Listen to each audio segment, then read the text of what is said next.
سورہ نوح کی آیت نمبر 28 میں اللہ تعالیٰ فرماتے ہیں کہ نوح علیہ السلام نے فرمایا رب اغفر لی، اللہ تعالیٰ مجھے معاف کر دیں، ولی والدیہ، میرے والدین کو بھی معاف کر دیں، ولی من داخل بیتی، اور جو میرے گھر میں داخل ہو مومنا، ایمان کی حالت میں، وللمؤمنین، تمام ایمان والے مردوں کو، والمؤمنات، اور مومن عورتوں کو، ولا تزد الظالمین الا تبارا، اور ظالموں کے لیے سوائے تباہی کے اور کسی چیز کا اضافہ نہ کرنا۔ آیت مبارکہ میں نوح علیہ السلام کی دعا کا جو ذکر کیا گیا ہے، اس میں سب سے پہلے آپ نے اپنے گناہوں کی معافی مانگی ہے۔ تو پہلا سوال تو انسان کے ذہن میں یہ آتا ہے کہ 950 سال کی دعوت کے بعد بھی ایک نبی جو ہیں اپنے کس گناہ کی معافی مانگ رہے ہیں؟ تو مفسرین کرام یہ فرماتے ہیں کہ انبیاء کی یہ عاجزی ہوتی ہے کہ وہ نیکیاں کرنے کے بعد بھی اور بہت خوبصورت زندگی گزارنے کے بعد بھی اپنے رب سے معافی مانگتے ہیں۔ لہٰذا وہ اللہ تعالیٰ سے یہ کہتے ہیں کہ اللہ تعالیٰ جسے دعوت دینے کا حق تھا میں نہ دے سکا، جیسا مجھے دین کا کام کرنا چاہیے تھا میں نہ کر سکا، میرے اس کام میں، میری اس دعوت میں جو کمی رہ گئی ہو مجھے معاف کر دینا۔ لہٰذا ایک نبی 950 سال کے بعد بھی اپنے اللہ تعالیٰ سے اس بات کی معافی مانگ رہے ہیں، تو ہمارے عمل بہت کمزور ہوتے ہیں، خامیوں سے بھرے ہوئے ہوتے ہیں۔ لہٰذا ہمیں بھی اپنے ہر عمل کے بعد جو ہے وہ اللہ تعالیٰ سے معافی مانگنی چاہیے۔ پھر دوسری بات مفسرین کرام یہ فرماتے ہیں کہ پہلے اپنی ذات کے لیے معافی مانگنی چاہیے۔ اس میں کوئی خود غرضی نہیں ہوتی کہ انسان یہ کہے نہیں مجھے اپنی ذات کے لیے کچھ نہیں چاہیے، میں اپنے لیے کچھ نہیں مانگتا، میں بلکہ دوسروں کے لیے مانگوں گا۔ تو نبی سے زیادہ مخلص تو کوئی بھی نہیں ہوتا، لہذا جب وہ اپنی دعا میں اپنے آپ کو مستثنیٰ نہیں کرتے، اپنی ذات کے لیے مانگتے ہیں، تو ہم تو بہت ہی کمزور انسان ہیں۔ اس لیے اپنی ذات کے لیے معافی پہلے مانگنی ضروری ہے۔ اور ظاہری بات ہے کہ جب انسان اپنے آپ کو اللہ تعالیٰ سے معاف کروا لے گا تو پھر وہ کسی دوسرے کے لیے بھی درخواست کرنے کے قابل رہے گا۔ پھر اپنی معافی مانگنے کے بعد نوح علیہ السلام جو ہے وہ اپنے والدین کے لیے معافی کا سوال کرتے ہیں۔ بڑی پیاری بات مفسرین کرام یہ فرماتے ہیں کہ جس نبی کو 950 سال کی زندگی ملی ہو، اس کا مطلب ہے کہ ان کے والدین کو فوت ہوئے کتنا عرصہ گزر گیا ہوگا، مگر اس کے باوجود وہ اپنی دعاؤں میں اپنے ماں باپ کو نہیں بھولے۔ لہٰذا بہت ہی اہم بات ہے کہ ایک انسان دنیا میں اتنا زیادہ جیا ہو، مگر اس کے باوجود جبکہ اس نے اتنی اسٹرگل والی زندگی بھی گزاری ہو، مگر وہ اپنے ماں باپ کو نہ بھولا ہو۔ لیکن ہم بہت جلدی اپنے ماں باپ کو بھول جاتے ہیں، اور شاید 40 دن گزرنے سے بھی پہلے بھول جاتے ہیں، بلکہ حقیقت اور سچ تو یہ ہے ہم تو زندہ بھی اپنے ماں باپ کو بھول جاتے ہیں۔ لہٰذا اپنی ذات کے بعد سب سے پہلا حق جس کا بنتا ہے، جن کا ہماری دعاؤں پہ حق بنتا ہے، وہ ہمارے والدین ہوتے ہیں۔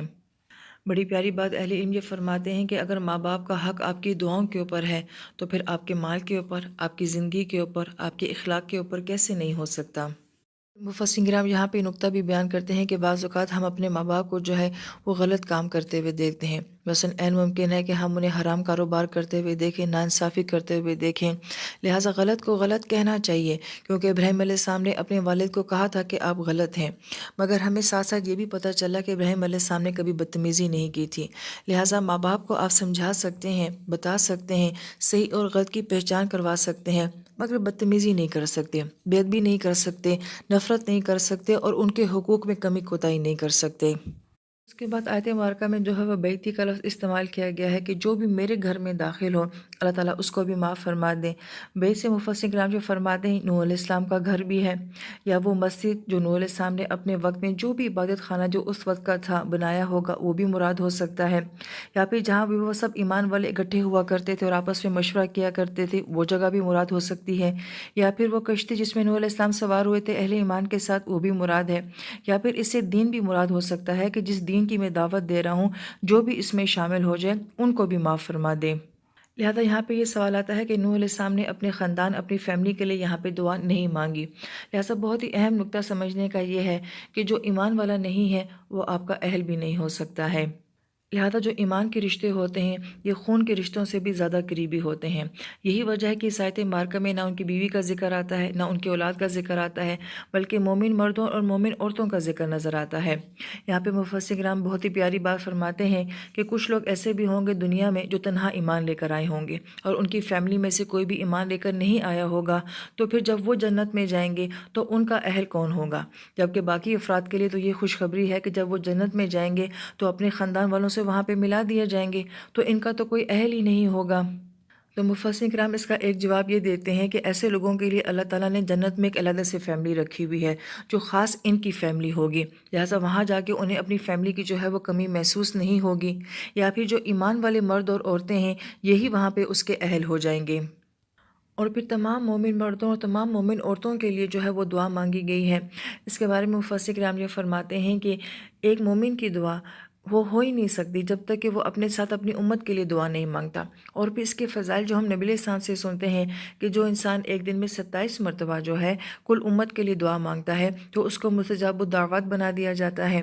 اور پھر بہت ہی غور طلب بات یہ ہے کہ آپ جتنے ایمان والے مردوں اور عورتوں کے لیے دعا کرتے ہیں اور اس وقت دنیا میں جتنے بھی ایمان والے مرد اور عورتیں موجود ہوتے ہیں ان کے برابر جو ہے آپ کو نیکیاں مل جاتی ہیں۔ لہٰذا کتنا آسان عمل بتایا گیا کہ میں اپنے گھر کی جائے نماز پہ بیٹھ کے جب ایمان والوں کے لیے دعا مانگتی ہوں تو اس وقت دنیا میں کتنا ارب مسلمان ہے، اتنی نیکیاں جو ہے وہ میرے نام اعمال میں ڈال دی جاتی ہیں۔ لہٰذا ہم جب کسی کے لیے خیر مانگتے ہیں تو وہ خیر لوٹ کے ہمارے پاس آ جاتی ہے۔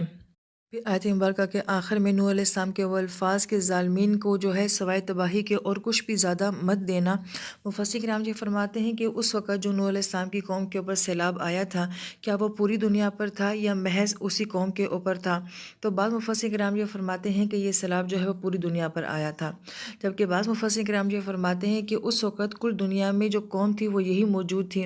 اتنی آبادی نہیں تھی، لوگ اتنے زیادہ نہیں تھے، یہی نسل اس وقت دنیا میں آباد تھی۔ لہذا جو عذاب بھی تھا وہ صرف اسی قوم کے اوپر آیا تھا، تو گویا کہ سمجھیں کہ کل انسانیت کے اوپر عذاب آیا تھا۔ پھر مفسر کرام یہ فرماتے ہیں کہ قرآن پاک میں بہت سارے انبیاء کی دعائیں جو ہیں وہ بیان کی گئی ہیں، مگر ہم یہ دیکھتے ہیں کہ انبیاء علیہ السلام نے اپنی اولادوں کے لیے، اپنے گھر والوں کے لیے اور کل امت کے لیے دعائیں مانگی ہیں، مگر دو دعائیں ایسی ہیں کہ جو انبیاء کی ریجیکٹ بھی ہوئی ہیں۔ ابراہیم علیہ السلام کی دعا اپنے والد کے لیے اور نوح علیہ السلام کی دعا اپنے بیٹے کے لیے۔ لہٰذا انبیاء جیسی ہستیاں بھی جب ایسی دعائیں مانگتی ہیں تو ان کی دعا اگر قبول نہیں ہوتی ہے تو ہم نہیں دیکھتے کہ انبیاء علیہ السلام کسی قسم کی مایوسی کا تذکرہ کرتے ہوں یا وہ اس کا اللہ تعالیٰ کی ذات سے کوئی شکوہ کرتے ہوں۔ لہٰذا اہل علم جو ہیں بڑی اہم بات یہ فرماتے ہیں کہ اگر ایمان ہے تو آپ کسی کے لیے بھی دعا مانگ سکتے ہیں، چاہے وہ دنیا کے کسی بھی کونے میں ہو، آپ کی دعا کا اثر اس تک وہاں پہنچ جائے گا۔ مگر اگر ایمان نہیں ہے تو وہ انسان اگر آپ کے اپنے گھر میں بھی رہتا ہو تو آپ کی دعا اس کو فائدہ نہیں دے سکتی ہے۔